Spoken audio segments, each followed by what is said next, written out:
Hola a todas, hola a todos, bienvenidas a un episodio más de Léemelo, este programa en donde conocemos a nuestras invitadas o nuestros invitados a través de sus lecturas, lo cual a mí me parece muy emocionante.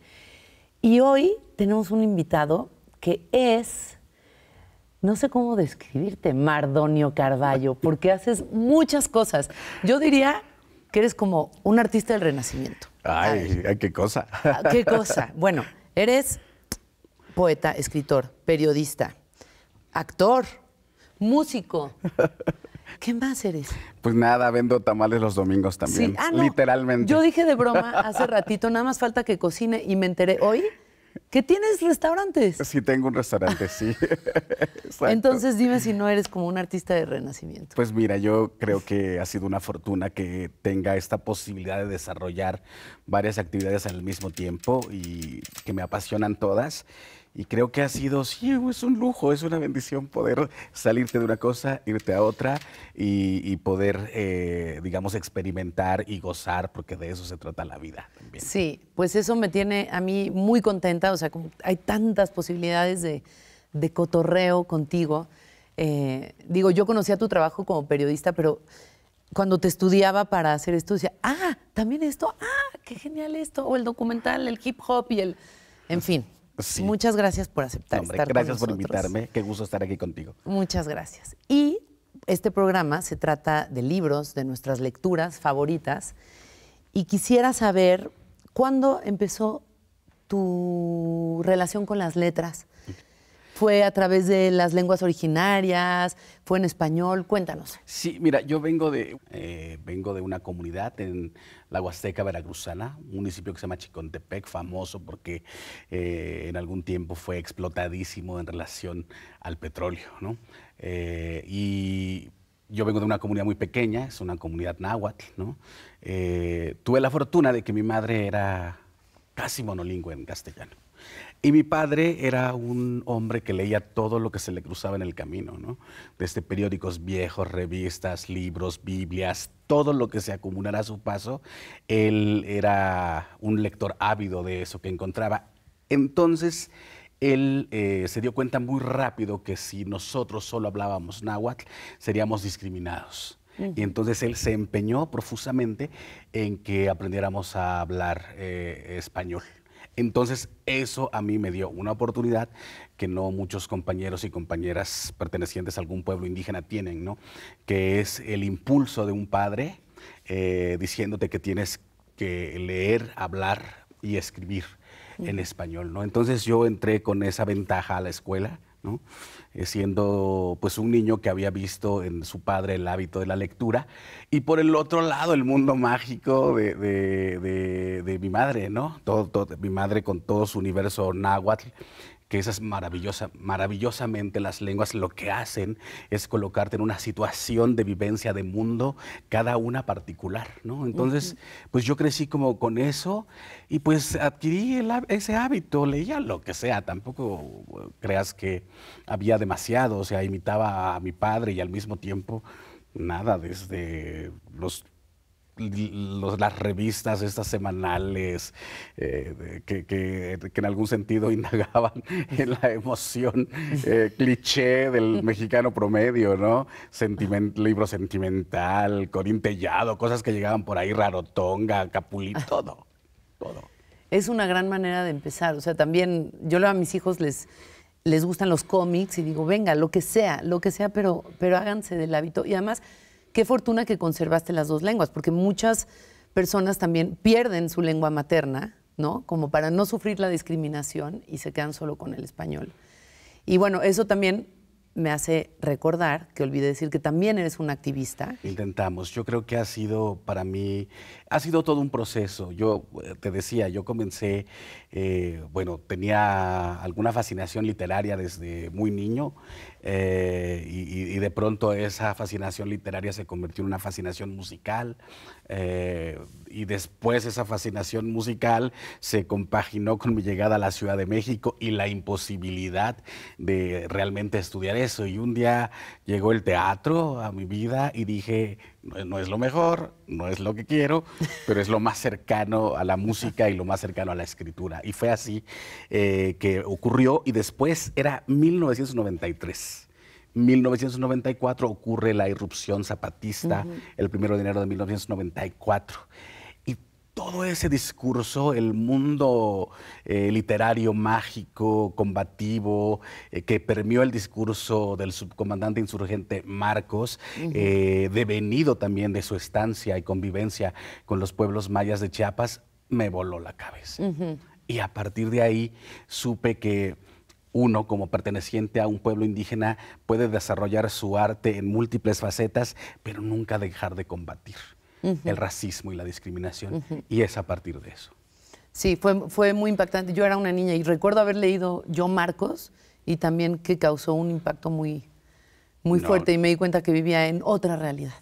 También, cuando hablamos de libros, casi siempre uno piensa en novelas, en poesía, pero hay un montón de géneros, o sea, textos históricos, biografías, que también son un sello importante para nosotros. Digo, ahora tú estás hablando de todo un contexto como de lucha social, y que seguramente viene mucho de libros o de cosas que leíste. Sí, bueno... Además de lo que viviste. Yo creo que para mí fue muy importante esta primera etapa de estar inspirado por ellos, por los zapatistas, porque yo decía, bueno, son igualitos que yo, tienen una lengua que ha sido despreciada, tienen una condición de vida que no se merecería nadie en el planeta Tierra, y a partir de eso es cuando yo digo, yo asumo esta parte de lucha, y efectivamente empecé a hacer teatro con... básicamente con notas de periódicos, Aguas Blancas, la propia matanza de Acteal fue motivo de algún documental que hice posteriormente. En fin, los periódicos, porque también después, solo 10 años después, me encontré con Carmen Aristegui en la vida, ¿no? Que me invitó a desarrollar un proyecto que se llama Las Plumas de la Serpiente en la radio. Vamos a cumplir 20 años. Entonces, invariablemente, el asunto de la lectura tiene que ver con esta historia que te cuento de mi padre y del mundo que le rodeaba, y las lecturas, que me encanta esto que está aquí. O sea, todas las lecturas que estaban ahí, pepenar lecturas, ¿no? Eso combinado con el zapatismo, después vino con el periodismo. Entonces, al final de cuentas, yo creo que mucho de mi trabajo creativo se nutre de una realidad social que lacera a un país como este. Absolutamente. ¿Y tienes rituales de lectura? ¿Te gusta leer en la mañana, en la noche, donde sea, en el transporte? Fíjate que ahora he agarrado mucho la noche para leer. Escribir y leer en la noche me parece muy interesante, me parece que son horas en las cuales hay otro tipo de entendimiento, no tienes el bullicio de afuera, también quiere decir que ya estoy más viejo, tengo un espacio donde puedo hacerlo, antes lo hacía en cualquier lugar, en cafeterías, en bibliotecas, restaurantes, ahora no, ahora tengo mi estudio en el cual me concentro y ahí procuro, básicamente es la noche y la mañana. O sea, para mí el día es un trámite. Porque yo empiezo a crear a partir de las 7, 8 de la noche. El día es como para vivir y convivir con otros seres humanos. Bueno, y uno de los libros que elegiste es un fragmento de Alicia en el País de las Maravillas, de Lewis Carroll. Sí. ¿Cuándo llegó a ti ese libro? Porque yo me acuerdo que yo vi la película del director checoslovaco, porque entonces era Checoslovaquia, y me aterró de una manera que yo no pude leer Alicia. Yo nunca he leído Alicia en el País de las Maravillas. O sea, vi esa película de chavita en el Canal 11, por cierto, seguramente, o en el 22. Acusa el Canal 11 del trauma que tiene Alicia con respecto a Alicia en el País de las Maravillas. O en así, sí, pero fue muy fuerte. Y yo, no sé, ¿cómo llegó a ti este libro? Pues te digo que yo tenía esa como fascinación por todo, y yo me enamoraba de lo desconocido. Y recuerdo que un día a esta comunidad llegaban muchos maestros a hacer prácticas profesionales, ¿no? No eran propiamente maestros, eran gente que estaba algún ratito por ahí y tenía incursión en las aulas y con los niños. Y yo recuerdo que había un profesor que a mí me encantaba, no sé por qué razón me encantaba. Entonces lo seguía a todos lados, ¿no? Y yo creo que él, para quitarme de encima, me regaló un libro. Y ese libro era Alicia en el País de las Maravillas, ¿no? ¿Qué edad tenías? Yo creo que yo de haber tenido 7, 8 años, más o menos, ¿no? Si pudiésemos, como en las matemáticas, puedes hacer ecuaciones con variables distintas, yo creo que si formuláramos una teoría de cómo combinar mundos, la literatura sería una cosa importante para ayudarnos a ver cómo es el otro mundo. Lo digo por esto, porque para mí no había ningún problema de un conejo, que fue el fragmento que elegimos, de un conejo con un chaleco, con un reloj neurótico, corriendo, yendo, viniendo, apareciéndosele a una niña. A mí no me parece nada extraño, porque los cuentos de la tradición oral del pueblo náhuatl del que yo vengo es igual. O sea, claro. si hablamos, por ejemplo, de Huitzilopochtli, se supone, ¿no? Casi como el origen divino de los nahuas también, ¿no? Es la pluma de un colibrí se posa en el vientre de su madre y ahí queda encinta. O sea, eso me parece tan arbitrario, sí, tan hermoso como asumir que Cristo fue concebido sin el pecado original, que llaman, ¿no? Sí, sí. Entonces, para mí, que los conejos hablen y que sean neuróticos, me parece lo más natural del mundo. Claro, claro, totalmente. ¿Te parece si leemos ese fragmento? Sí. A ver.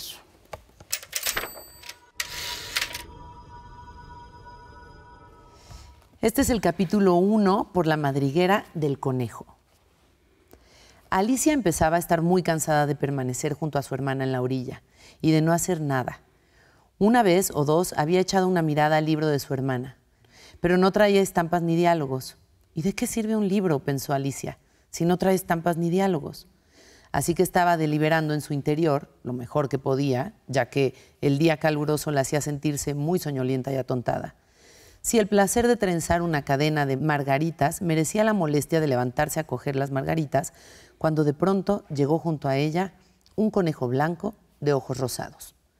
No había nada de particular en aquello, ni consideró a Alicia que fuese muy excepcional oír al conejo decirse a sí mismo: Dios mío, voy a llegar demasiado tarde. Al pensar en ello más tarde, se le ocurrió que debía haberle extrañado una cosa así. Sin embargo, en aquel momento le pareció la mar de natural. Pero cuando el conejo se sacó un reloj del bolsillo del chaleco, lo consultó y luego reanudó apresuradamente la marcha. Alicia se incorporó de un brinco, ya que se le ocurrió de pronto que jamás había visto un conejo con un bolsillo de chaleco o con un reloj que sacar de él.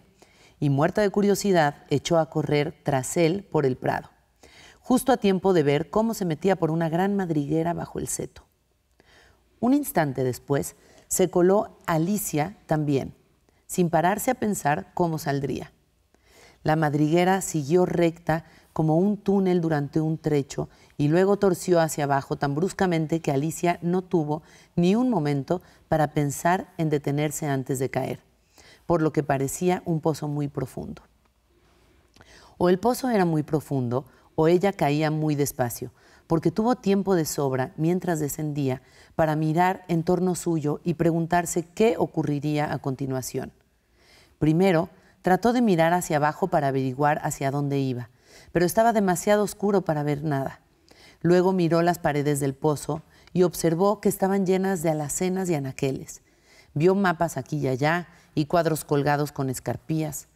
Cogió un tarro de uno de los anaqueles al pasar y en la etiqueta ponía mermelada de naranja. Pero para su desencanto estaba vacío. No quiso soltar el tarro por temor a matar a alguien de abajo, así que se las arregló para meterlo en una de las alacenas al pasar ante ella en su caída. Vaya, pensó Alicia para sí, después de una caída como esta, rodar por una escalera no me va a parecer nada. Qué valiente, van a pensar que soy en casa.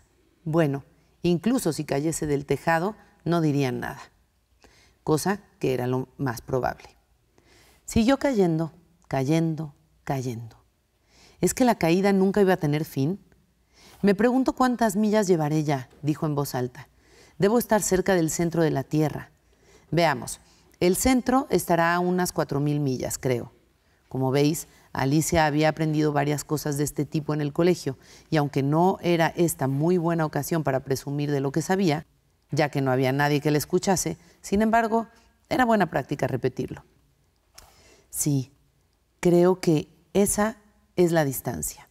Pero entonces, ¿en qué latitud y longitud me encuentro? Alicia no tenía la menor idea de lo que eran la latitud y longitud, pero le pareció que eran palabras importantes. Luego empezó otra vez. No sé si atravesaré la tierra de parte a parte en la caída. Qué divertido sería aparecer entre la gente que anda cabeza abajo. Los antipatías, creo. Casi se alegró de que no hubiese nadie escuchando esta vez, ya que no le sonó correcta la palabra, ni mucho menos. Pero tendré que preguntarles cómo se llama el país, naturalmente. Por favor, señora, ¿es esto Nueva Zelanda? ¿Es esto Australia? Y al decirlo, trató de hacer una reverencia. Figuraos haciendo reverencias mientras caía por los aires. ¿Podrías hacerlas vosotros? Qué niña más ignorante, pensaría la señora que soy, por preguntarlo. No conviene preguntar. Quizá lo vea escrito en alguna parte. Siguió cayendo, cayendo, cayendo. No tenía otra cosa que hacer, así que enseguida se puso a hablar otra vez. Creo que Dina me va a echar mucho de menos esta noche. Dina era la gata. Espero que se acuerden de darle su plato de leche a la hora de la cena. Mi querida Dina, cómo me gustaría que estuvieses aquí abajo conmigo. Me temo que no hay ratones en el aire, pero podrías cazar algún murciélago que es muy parecido a un ratón. Aunque no sé si comerán murciélagos los gatos. Aquí empezó Alicia a sentirse soñolienta y siguió diciéndose medio en sueños. ¿Comerán murciélagos los gatos? ¿Comerán murciélagos los gatos? ¿Y de cuando en cuando comerán gatos los murciélagos? Pues comprenderéis que como no sabía contestar a ninguna de las preguntas, no importaba mucho que las hiciera de una forma o de otra. Notó que se estaba quedando dormida y había empezado a soñar que andaba de la mano con Dina, a la que le preguntaba muy seria. A ver, Dina, dime la verdad, ¿te has comido alguna vez un murciélago? Cuando de repente, ¡bum! ¡Bum! Cayó encima de un montón de ramas y hojas secas y concluyó la caída. Alicia no se había hecho ni pizca de daño y al instante se puso en pie de un salto. Miró hacia arriba, pero estaba totalmente oscuro. Así que sí vio otro largo pasadizo y aún tenía la vista al conejo blanco que se alejaba presuroso por él. No había un instante que perder. Allá fue Alicia, veloz como el viento, y llegó justo a tiempo al oírle decir: «Ah, por mis orejas y mis bigotes, qué tarde se me está haciendo». ¡Qué bueno es! Es increíble. Es increíble. Es increíble. Y sí, me imagino que leerlo de niño es Sí. fantástico, es como un gran comienzo. Es un gran comienzo, ¿no? Era literalmente mi libro de cabecera. Yo me iba a dormir y lo ponía en mi almohada, abajo de mi almohada, literalmente. Me conmocionó tanto porque te lo juro que se parecía tanto al mundo nuestro. Claro. ¿No? O sea, los colibríes hablan, los conejos se van a la luna, las serpientes entran en la noche para quitarles el seno materno a los niños y darles su cola. O sea, todo ese mundo podría caber ahí. Claro, ¿No? absolutamente. O los cuentos de los hermanos Grimm, por ejemplo, ¿no? No sé, a mí me parece un mundo fantástico. Te digo, esta suerte de intersección de mundos me parece fascinante con respecto de los idiomas y con respecto de los mundos que nombran esos idiomas. Claro. Y todas estas historias en náhuatl que sabías, ¿era tradición oral? O sea, ¿te las contaba tu mamá, tu familia? ¿O las leías también en algún lugar? No, fíjate que no, eso es habría que decirlo, ¿no? La escritura en lenguas indígenas con caracteres latinos como los conocemos ahora es una cosa muy nueva, digamos. sepamos pues que lo que llamamos códices no es otra cosa que libros. Los códices son libros que quemaron de a montón cuando la llegada española, ¿no? Entonces hay una suerte de resignificación de la escritura, una forma de acoplar la escritura de las lenguas indígenas a la escritura con caracteres latinos. Y entonces no teníamos eso. Entonces era que me parece también de suyo algo mágico, pues, ¿no? Porque nosotros lo que hacíamos, sobre todo en los días de diciembre, que hace mucho frío, nos poníamos en el fogón a calentarnos mientras nos ponían ahí a hacer la comida y mi madre contaba estas historias. Entonces, digo, hay una suerte de nostalgia ahí. Mi Edipo sí está presente en en todo lo que escribo, porque justo me parece que es una herencia para mí absolutamente importante y de la cual me agarro cuando pienso que todo va a salir mal, ¿no? Pues tu Edipo y bueno, la fortuna de quienes tuvimos a alguien que nos inculcara esto que es invaluable y es el amor a las letras, a comunicarnos de esta manera. Vamos a seguir platicando con Mardonio. Hay muchísimo que vamos a platicar, leer, descubrir. Así que quédense con nosotros porque nos vemos en el siguiente corte de Léemelo.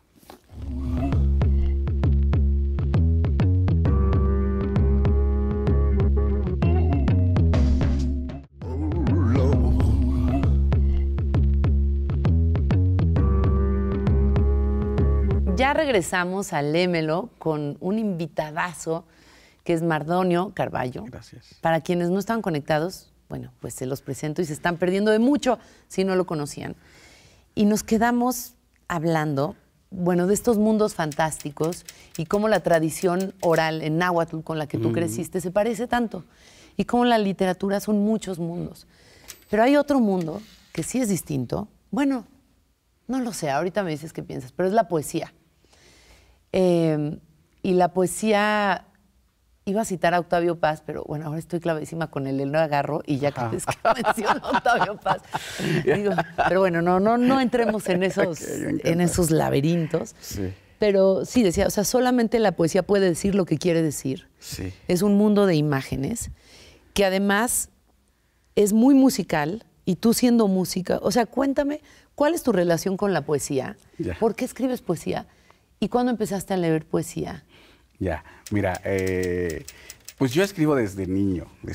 O sea, te digo que no era una virtud que yo quisiera desarrollar, porque yo estaba aferrado que quería ser músico, no tengo mucho talento en la música. Lo que pasa que ahora, con el tiempo, con Poesía en Voz Alta, que fue una reminiscencia, un reloaded de lo que hacía Juan José Arriola en la Casa del Lago en los años 70, José Luis Paredes Pacho empezó a hacer hace 20 años una revisitación de Poesía en Voz Alta y empezó Pacho a proponer, digamos, a distintos poetas alejados de la mesa del pañito verde para presentar sus libros y empezó a provocar a ciertos poetas a que hicieran una intervención escénica de su propia obra poética. Y me llamó a mí para hacer alguna primera intervención, no sé si es 2006, 2007, y ahí descubrí que ese formato a mí me gusta mucho, ¿no? Es un formato porque me aleja del teatro, pero me acerca al teatro. Me aleja de la música, pero me acerca a la música. Me aleja de la poesía, pero me acerca a la poesía.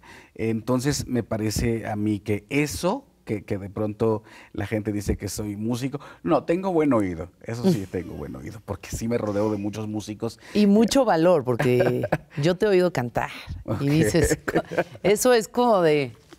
Porque tú dices, a mí nos puede gustar, pero si tú no te sientes tan virtuoso a lo mejor como músico, por lo menos pero me rodeo de mucho músico muy interesante, Juan. He trabajado con todos los, bueno, con todos los músicos, pero sí, yo creo que con los músicos más importantes de Iberoamérica, ¿no? O sea, desde Lila Downs, pasando por Alejandro Sanz en el pop, yendo a Juan Pablo Villa en la parte experimental, a Alonso Arriola con el rock progresivo. Yo creo que soy el único poeta que se ha presentado tantas veces en el Vive Latino que no entiendo, la verdad. Pero es eso, a mí el formato de poesía, tu poesía escenificada por ti mismo, en complicidad con músicos que también están atentos generosamente a lo que tú quieres musicalmente, me parece a mí una cosa grandiosa. Pero es eso, es como, no, o sea, no es un performance, no es una obra de teatro, no es un recital clásico, tampoco es un concierto clásico, pero ese lugar me gusta mucho. Y es ahí donde creo que la música ha hecho una función importante en mí. Sí, definitivamente yo también lo relaciono bastante. Y quiero enseñarles este libro que es hermoso. Es una edición realmente muy hermosa. ¿Quién editó este libro? Es una editorial francesa, así súper rápido, una marca de champán que se llama Perrier Jouet. En Francia ha tenido siempre coqueteos, escarceos con artistas desde su inicio. Su primera botella fue diseñada por uno de los artistas más importantes del Art Nouveau. Y desde entonces hace estos escarceos, ¿no? Este año, el año pasado, trabajaron con Fernando Lapousse, un diseñador se lo recomiendo muchísimo, un artista, diseñador maravilloso, que andaba también trabajando con ellos para hacer una exposición que se llamó Los Polinizadores, si no mal recuerdo. Y creció tanto que le dijeron, ¿por qué no haces un libro? Y entonces cuando le dicen, ¿por qué no haces un libro?, le dicen, búscate a alguien que pueda hacer un libro que sea una suerte de eco de lo que tú estás haciendo en materia artística, ¿no? Y entonces me buscaron a mí para hacer una revisitación de poetas de Nezahualcóyotl. Y yo lo que dije, no, porque justo parece que con la llegada de la invasión española, pareciera que se rompe la poética náhuatl. Y entonces es Nezahualcóyotl y ya, ¿no? Sí. Y no, o sea, hay una ebullición en este instante de poetas en lenguas indígenas importantísimos. Y yo respondí, si quieren les hago un libro. Y este es el resultado de ese libro. Son 40 poemas cortos, muy al estilo del haiku japonés, muy, muy pequeñitos, 2 líneas, 3 líneas, 4 líneas, y 9 poemas largos.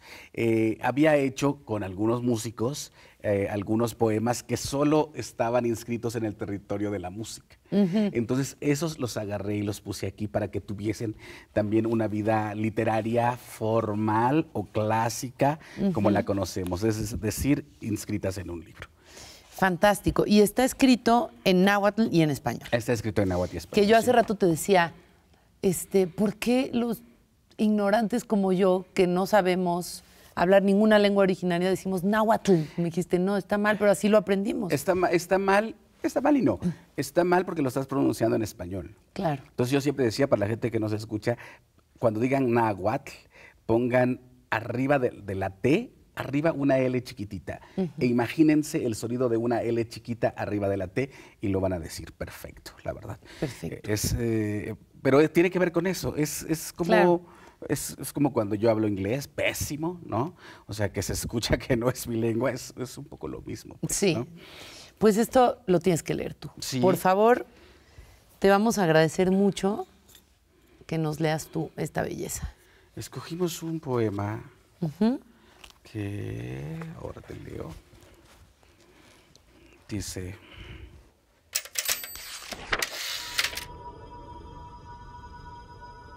que maniconetzin necholpahtiaya nias atlahco, nistemoayaya axochimen pampa nisnequiaya niquijipilis nonan itzonkal. Nochipa quehnopa techihlisken, ken axochimen bopiwis nonan itzonkal techihlisken, axkeman mikis monan techihlisken, techkahkayahken, nama, ayok onka axochimen nama, huahki atlahco, huan nama, nonan no mihki.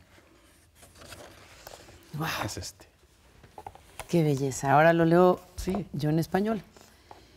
Cuando niño, era un placer ir por los ríos en busca de lirios para amarrarlos a las trenzas de mi madre. Así nos dijeron, como los lirios se multiplicarán sus cabellos, no morirá nunca. Así cuenta el mito. Nos mintieron. Hoy no hay más lirios, ni ríos, ni río, ni tú. Te digo que es mi Edipo hablando ahí todo el tiempo. Pues qué belleza. Gracias. Y qué bendición que lo sabes usar. Todo ese mundo interior. Además, la edición, decías, es que huele a tamales, pero es que las hojas son... Es que esta es una locura. Yo creo que eso... una de las cosas que a mí me ha molestado mucho con respecto de la industria editorial, si es que la hubiera para el caso de las lenguas indígenas, es que siempre hay una infantilización de lo indígena, ¿no? Siempre sale una mujer con trencitas, ojos grandes, como si fuéramos niños. Me molesta muchísimo. He buscado en todos mis libros que si es ilustrado tenga que haber una ilustración hecha con el máximo respeto, otorgándonos mayoría de edad, porque qué feos son los libros ilustrados en lenguas indígenas. Y eso tiene que ver con el poco respeto que hay desde la industria editorial hacia esas lenguas, ¿no? Sí. Entonces, una de mis luchas es esa, hacer libros hermosos, y aquí se conjugó perfecto porque JB Books pues hace una suerte de combinación de el papel con que se hizo este libro. Está hecho con hojas de maíz y con hojas de parra. Esto por la combinación entre la marca que patrocina, ¿no? Que es una marca de champán, Beat, y la combinación con el náhuatl y el náhuatl de México muy ligado al maíz, ¿no? Literalmente se mandó a hacer la tipografía, los colores, obviamente las ilustraciones son de Fernando Lapous. Se imprimió en Florencia, en una de las imprentas más antiguas de Europa, y bueno, huele. O sea, imagínate que una editorial haya venido, te haya escuchado y que con tanto respeto haya hecho una suerte de diseño que respetara esas minucias que tú le dijiste. Y me encanta, la verdad, el respeto con el que trabajaron. ¿Y cuando escribes poesía, la piensas en náhuatl? Sí, sí. Yo creo que hay poemas que nacen así, aludiendo a la cultura popular. Son poemas cuates, no son poemas gemelos, son poemas cuates. En el mismo vientre, mismo tiempo, misma madre, pero no son gemelos idénticos. Claro. Se parecen. Y yo creo que esa es una virtud que a mí me parece una virtud, que tú mismo seas capaz de hacer esa suerte de traducción, porque sí se piensa en náhuatl, al menos en mi proceso creativo, una cosa trastoca a la otra. No me parece nada malo, no soy purista en eso, pues, ¿no? O sea, yo soy un escritor que escribe en 2 idiomas, y si un día aprendo francés y quiero escribir en francés, me encantaría hacerlo en francés. Genial. También escogiste otra lectura.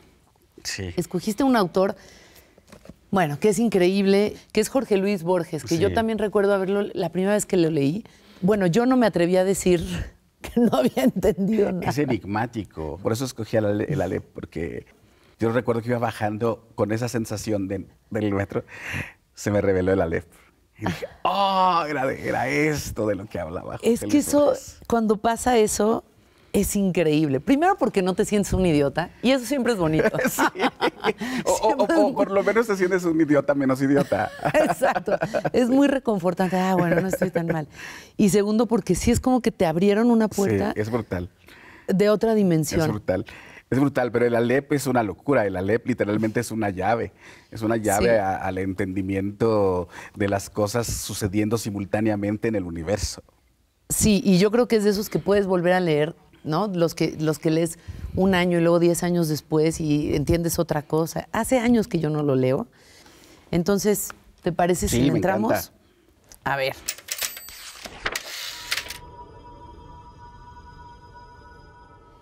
En la parte inferior del escalón, hacia la derecha, vi una pequeña esfera tornasolada, de casi intolerable fulgor. Al principio la creí giratoria. Luego comprendí que ese movimiento era una ilusión producida por los vertiginosos espectáculos que encerraba. El diámetro del Aleph sería de 2 o 3 centímetros, pero el espacio cósmico estaba ahí, sin disminución de tamaño. Cada cosa, la luna del espejo, digamos, era infinitas cosas, porque yo claramente la veía desde todos los puntos del universo. Vi el populoso mar, vi el alba y la tarde, vi las muchedumbres de América, vi una plateada telaraña en el centro de la negra pirámide, vi un laberinto roto, era Londres, Vi interminables ojos inmediatos escrutándose en mí como un espejo. Vi todos los espejos del planeta y ninguno me reflejó. Vi en un traspatio de la calle Soler las mismas baldosas que hace 30 años. Vi en el zaguán de una casa en Fray Bentos, vi racimos, vi nieve, tabaco, vetas de metal, vapor de agua, vi convexos desiertos ecuatoriales y cada uno de sus granos de arena. Vi en Inverness a una mujer que no olvidaré. Vi la violeta cabellera, el altivo cuerpo, vi un cáncer en el pecho, vi un círculo de tierra seca en una vereda donde antes hubo un árbol.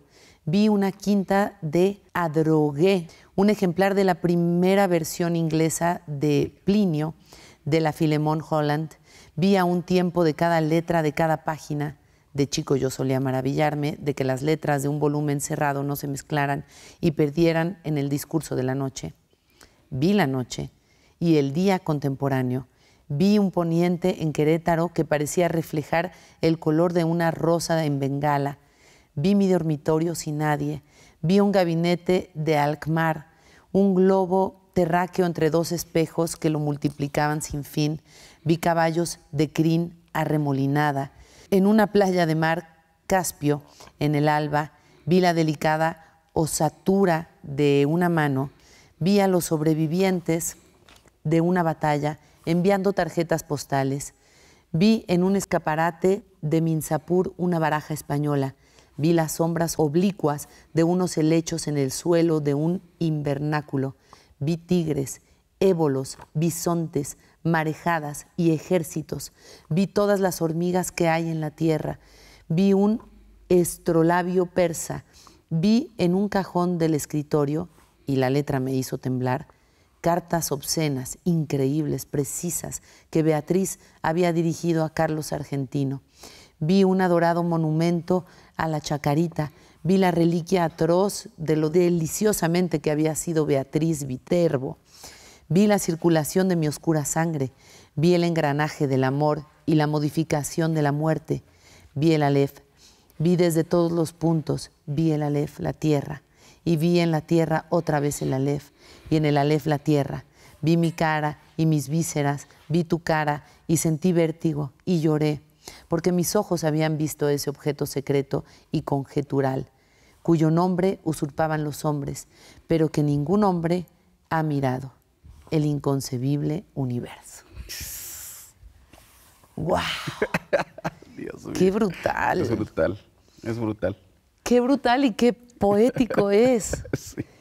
Y luego, yo tengo una de mis cosas favoritas, es oír entrevistas, oír a personas que me interesan y escuchar cómo hablan en entrevistas relajadas. Y Borges es uno de mis favoritos porque es muy ligero al hablar y de repente te suelta unas, Sí. como Sí, sus sí. libros y como Sí, su sí, poesía, sí, me encanta. que cabe todo en una línea, en una frase. Sí. Yo creo que Borges es un hombre que no va a existir nunca más. O sea, yo creo que Borges es una suerte de sabio que logró como ninguno, me parece, acumular conocimiento, darle 200 vueltas, 300 vueltas y hacer un proceso nuevo, ¿no? Una formulación nueva de las cosas del universo. O sea, yo creo que además abrazar todo, ¿no? Hay un libro que se llama 7 noches que me parece importante porque son 7 conferencias que dicta en Argentina en un año X, ¿no? Y entre otros habla de la ceguera, que me parece, Borges se fue quedando ciego con el paso del tiempo. De hecho, el prólogo de la canción de las flores es el prólogo de Alberto Manguel. Manguel fue literalmente el lector de Borges cuando Borges se quedó ciego. Y es precioso lo que dice, ¿no? O sea, vaya, trastocado seguramente por el contacto con Borges. ¿Y el lector de Borges te refieres a que él era como...? Era como su asistente. Entonces le vamos a leer la Ilíada y le leía la Ilíada. Vamos a leer. Qué trabajo sí. de ficción. Es precioso, pero además podría ser fácilmente un personaje de Borges, ¿no? Sí. O sea, Alberto Mangel podría ser fácilmente un personaje de Borges, un tipazo que tengo la fortuna de que el prólogo sea de él, ¿no? Entonces, no sé, a mí Borges me parece que es un hombre inconmensurable, es un hombre con una sabiduría importante, yo creo que con un cerebro privilegiado, un don de transformar las cosas artísticamente que pocas veces veremos en la historia del mundo. Creo. Totalmente. Bueno, ya nos falta solamente un corte. Ya sé que es cortísimo, valga la redundancia, estas pláticas que podrían durar horas y horas, con un mezcal, me encantaría. Un quesito fresco, algo así. Pero bueno, tristemente tenemos que irnos y volvemos para el último corte de Lémelo con Mardonio Carballo.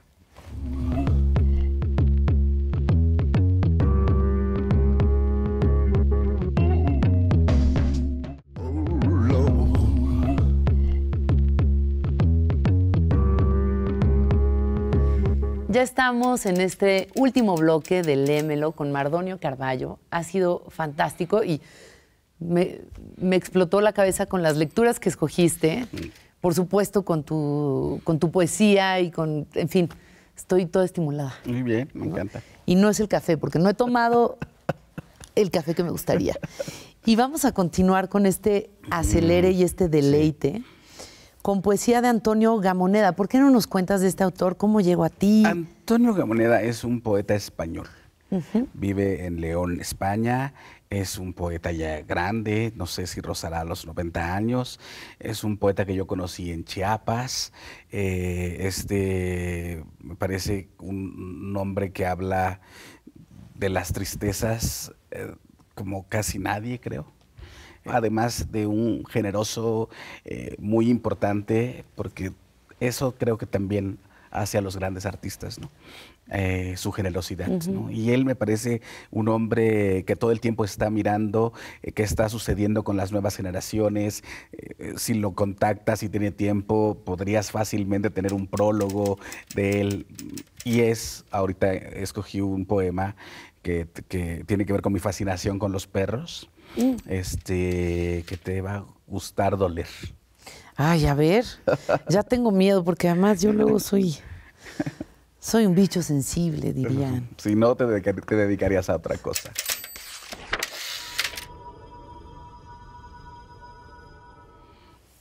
Esto se llama Malos Recuerdos. La vergüenza es un sentimiento revolucionario. Karl Marx. Llevo colgados de mi corazón los ojos de una perra y más abajo una carta de madre campesina. Cuando yo tenía 12 años, algunos días al anochecer, llevábamos al sótano a una perra, sucia y pequeña. Con un cable le dábamos y luego con las astillas y los hierros.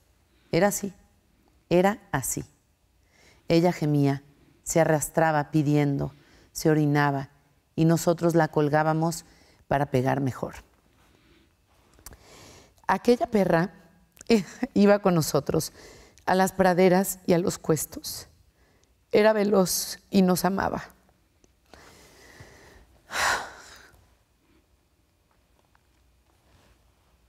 Ay, cuando yo tenía 15 años, un día, no sé cómo, llegó a mí un sobre con la carta del soldado.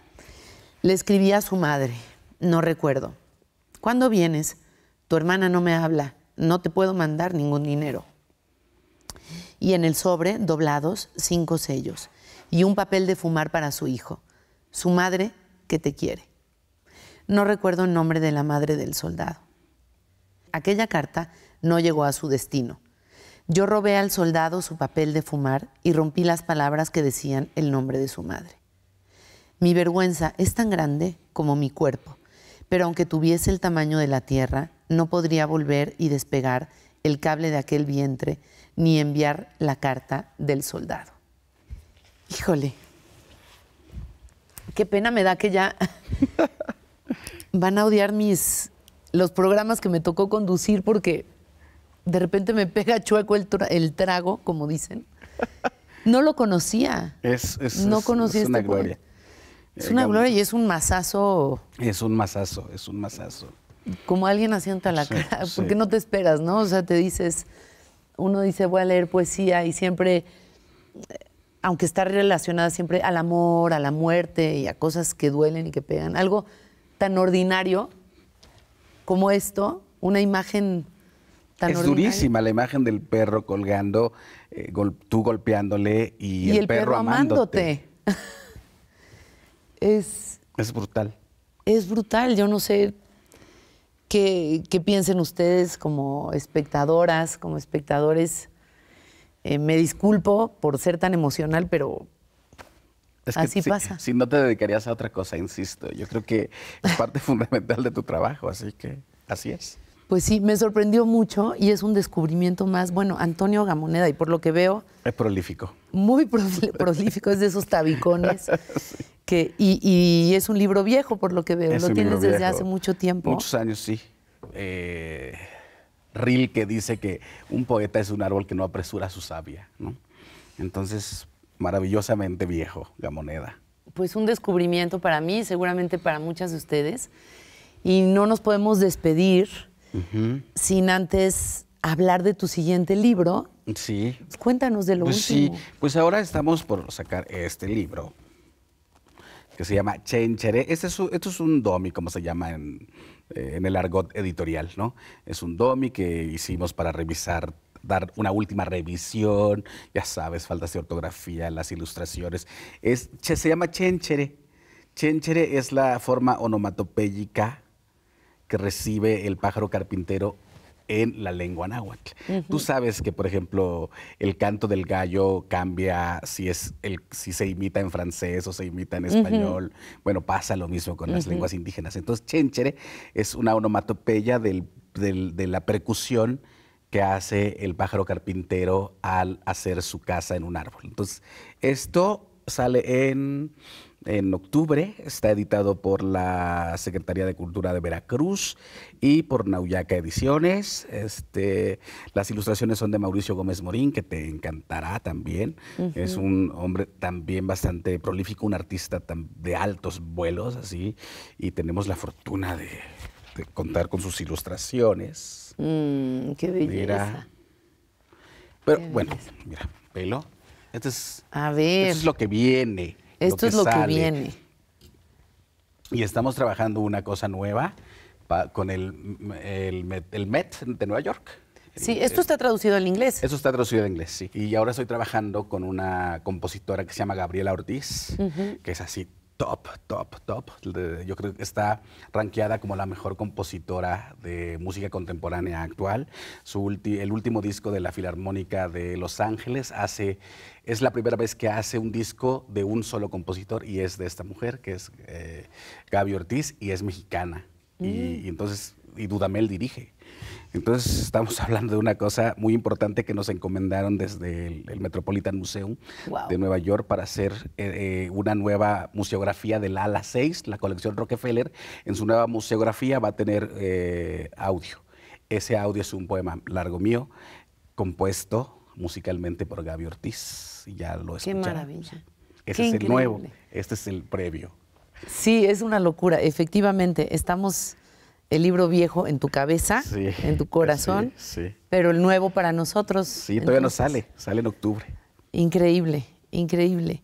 Pues Mardonio, no sé si quieras recomendar algo más. No, pues yo siempre recomiendo, lean a Briseida Cuevas, una poeta maya de altos vuelos, recién galardonada con la medalla Bellas Artes por su trayectoria, al maestro Juan Hernández, ella es maya, lean al maestro Juan Hernández, poeta náhuatl también galardonado con esta medalla, es la primera vez que le entregan estas medallas a autores indígenas, lean a Irma Pineda, poeta zapoteca, Natalia Toledo, poeta zapoteca, Miquea Sánchez, poeta zoque, lean a Enriqueta Lunes, poeta tzotzil, lean a Martilton Almeyo, poeta náhuatl, a Uber Matiúa, poeta mepa, que me parece que en esta situación en la que estamos, mirar en los otros mundos, en las otras poéticas, me parece algo fundamental, sobre todo para enriquecernos como seres humanos, ¿no? Tener claro que hay conejos que pueden fácilmente andar de neuróticos por la vida con un reloj y un chaleco, y colibríes que pueden tener sueños eróticos con hombres y con mujeres de carne y hueso. Así es. Y tenemos un mundo por descubrir y un mundo por no rescatar, pero gracias a labores como la tuya y de contarnos hacia dónde nos podemos acercar, es que podemos mantener viva nuestras lenguas, que es un tesoro. Sí, sí. Cuando una lengua se muere, o sea, mira, una lengua es un conjunto de signos orales por el cual un grupo de seres humanos pudo ponerse de acuerdo para nombrar al mundo. De eso estamos hablando. Cuando una lengua se pierde esa condición humana en la cual un grupo de seres humanos se puso de acuerdo siglos para nombrar el universo, pero además con sus respectivos secretos, ¿no? Con sus respectivas formas de nombrar a las estrellas, de leer a las estrellas, de leer a la Tierra misma, ¿no? La Tierra misma es parte fundamental del universo filosófico de los pueblos indígenas. Entonces, yo creo que digamos que es para ensanchar la grandeza del conocimiento humano. Absolutamente. Del espíritu y de... Sí, nos hace alimentar nuestro mundo interior y además compartirlo, y es valiosísimo. Así que muchas gracias por todos estos nombres. Espero que hayan anotado los nombres. Toda esta lista que acabas de dar. Bueno, a ver. Si no lo ven, ahí lo pausa. Sí. Sí, le ponen pausa y lo volvemos a escuchar, porque de verdad que para mí son valiosísimas tus recomendaciones. Muchas gracias. Y voy a ir corriendo a buscarlas. Siempre hay maneras de encontrarlas. Muchas gracias, Mardonio. A ti, gracias. Por esta plática hermosísima, por compartir tus lecturas, tu mundo íntimo. Gracias a ustedes por acompañarnos, y seguirán muchos episodios de Lémelo, muchos invitados, invitadas y muchas lecturas que descubrir.